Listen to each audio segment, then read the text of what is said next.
Olá, crianças, tudo bem? Bom dia, boa tarde, boa noite. Deixa eu só ajeitar aqui para conseguir me ver direito. Acho que agora ficou show de bola. Como é que vocês estão? É sempre um prazer estar aqui gravando essa aula para vocês. Eu sempre falo isso, mas é muito bom sempre estar aqui compartilhando conhecimento, falando com vocês. É a forma que a gente sente mais ou menos próximo, né? Mesmo que por vídeo. Nesse momento vamos orar. Se vocês quiserem, vocês chamam o papai e a mamãe de vocês para estar orando junto com a gente, assistindo essa aula. Tá bom? Vamos fechar o olhinho. Vocês fecham o olho aí, que eu fecho o olho aqui. Vamos orar.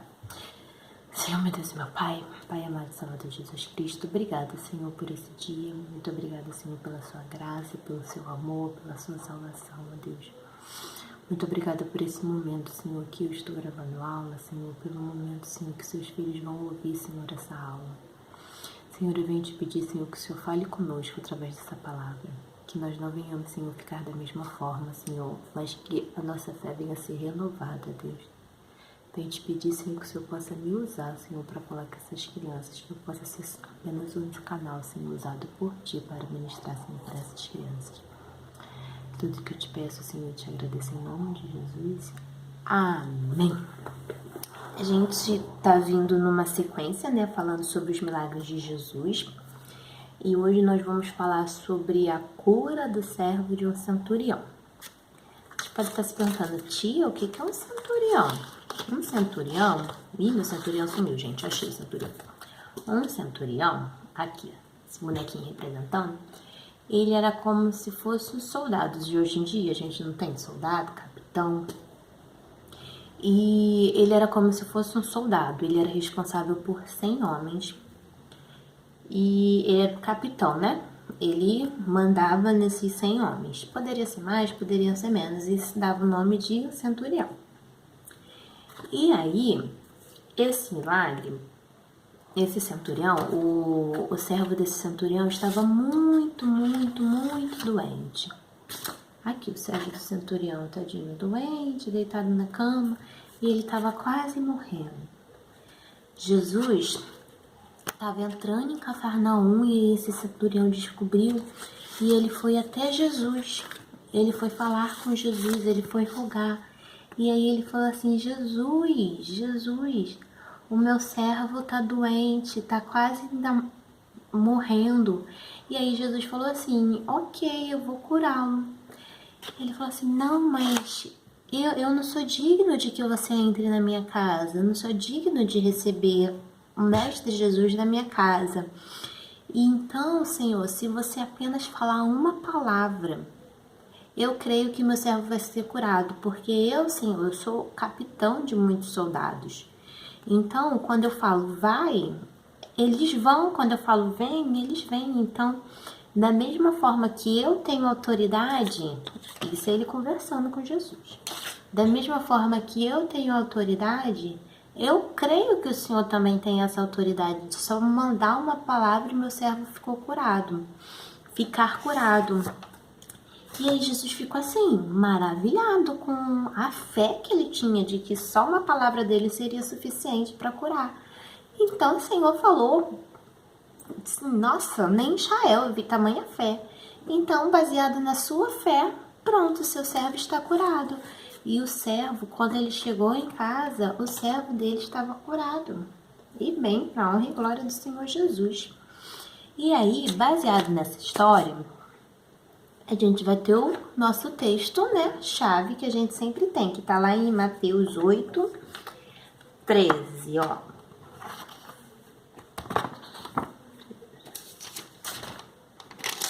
Cadê, gente? Meu Mateus 8, 13 sumiu daqui. Achei meu Mateus 8, 13, ó. Vocês leem aqui, que eu vou ler aqui na minha Bíblia, tá? Minha Bíblia tá aqui embaixo. Vou ler aqui na minha Bíblia para ficar mais fácil, porque senão eu não consigo enxergar.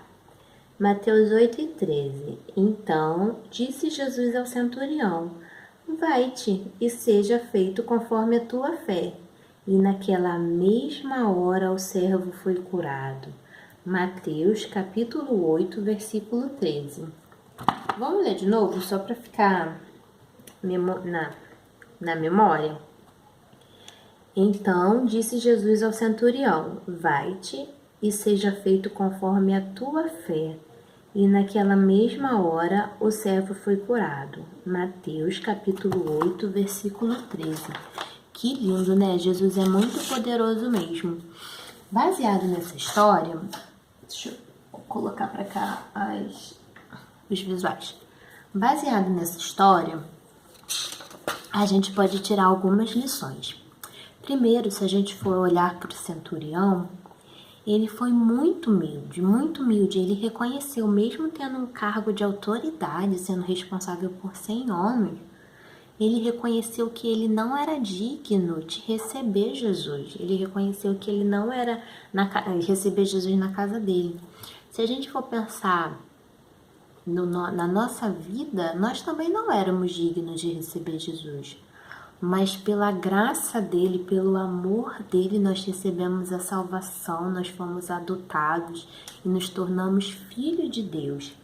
E aí eu botei como texto aqui para vocês lerem Isaías 40, capítulo 40, versículo 17, que fala sobre a grandeza de Deus, sobre o poderio de Deus. E em 1 Pedro, vamos ler 1 Pedro 5,6? O que diz lá? 1 Pedro 5,6. Humilhai-vos, portanto, sobre a poderosa mão de Deus, para que ele, em tempo oportuno, vos exalte. E ele foi humilde em reconhecer que ele não era ninguém, apesar de todo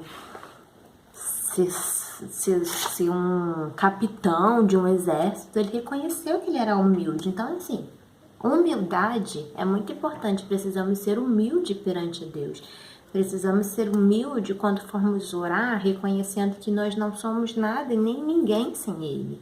Que nós só somos alguma coisa com Ele. E se Ele quiser, Ele pode fazer infinitas coisas através da nossa vida e para a nossa vida. Então, a primeira lição é o quê? Humildade. A segunda lição que a gente pode tirar a partir da atitude do centurião é o amor ao próximo. E vamos lá então em 1 João 4,16. 1 João 4,16 fala assim: e nós conhecemos e cremos no amor que Deus tem por nós. Deus é amor, e aquele que permanece no amor permanece em Deus e Deus nele. Deus é o próprio amor, né? E aquele centurião, ele estava preocupado com o servo dele, assim, ele poderia simplesmente ignorar, é só um servo, se morrer não tem problema. Mas ele teve um amor tão grande que ele, quando ele estava em frente para Jesus, à frente de Jesus, podendo pedir qualquer coisa, ele não pediu nada para si, ele pediu a cura do servo dele. Então, assim, foi uma atitude linda de amor que ele teve. Então, a primeira lição é ser humilde, a segunda lição é amar o próximo, né? Que tem até um mandamento: ama o próximo como a ti mesmo. E a terceira lição, isso que a gente pode tirar, é a fé, que está lá em Hebreus 11:6. Hebreus 11:6 fala assim: de fato, sem fé é impossível agradar a Deus, porquanto é necessário que aquele que se aproxima de Deus creia que Ele existe e que se torna galardoador dos que o buscam. Olha que incrível, ele teve tanta fé que Jesus ficou admirado e até falou: olha, nem em Israel vi tanta fé. Então, a terceira lição que a gente pode tirar é a fé. Ele cria que Jesus poderia curar só com a palavra. Ele creu em Jesus, apesar de ser considerado um gentil, ele creu mais em Jesus do que os próprios judeus. Então, ele creu que Jesus era poderoso para curar. Que possamos ter a fé desse centurião todos os dias, né? Para crer que Deus é poderoso para curar, para transformar vidas, para salvar.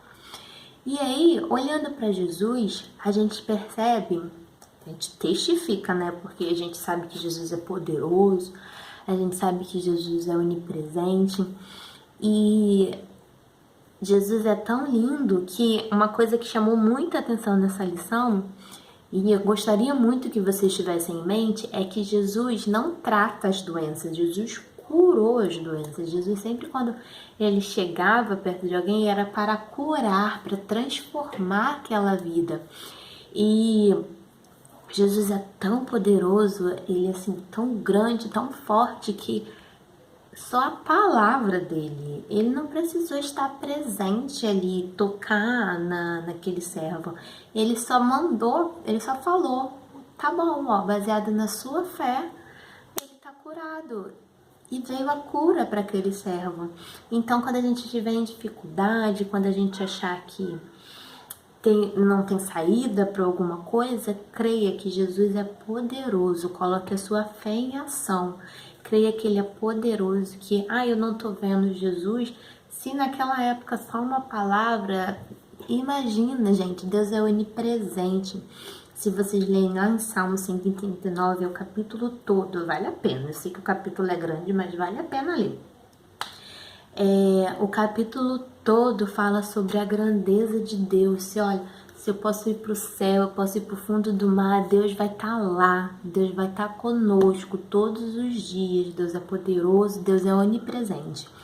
E o terceiro ponto em relação a Jesus é que Jesus não fez acepção de pessoas.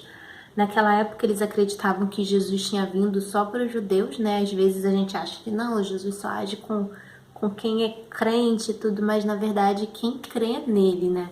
Quem crê nele será salvo, quem crê nele terá a vida transformada. Então, para a aula não ficar muito grande, vamos só recapitular. Baseado nas atitudes do centurião, quais foram as lições que nós aprendemos? A humildade, de reconhecer que nós não somos nada nem ninguém, só somos algo pela graça de Cristo. O amor pelo próximo, o amor de colocar o outro em primeiro lugar, a fé que lá em Hebreus 11 fala que a fé é o firme fundamento, foi a fé daquele centurião que curou seu servo. E baseado no quais foram as lições, não, né? A gente pode testificar olhando para esse milagre que Jesus é poderoso, Jesus é onipotente, onipresente, Deus é grande. Então, antes de encerrar essa aula, vamos só recapitular o texto que está lá em Mateus, deixa eu achar na minha Bíblia, aqui em Mateus 8, 13. Vamos lá, recapitulando. Dá para ver aqui? Deixa eu botar aqui, deixa eu enquadrar. Sim. Então disse Jesus ao centurião: vai-te e seja feito conforme a tua fé. E naquela mesma hora o servo foi curado. Mateus capítulo 8, versículo 13. Amém. Essa é a palavra que eu deixo para vocês hoje. Que a gente possa colocar em prática todos os dias essas 3 lições: humildade, amor e fé, tá bom? Beijinho para vocês, fiquem com Deus.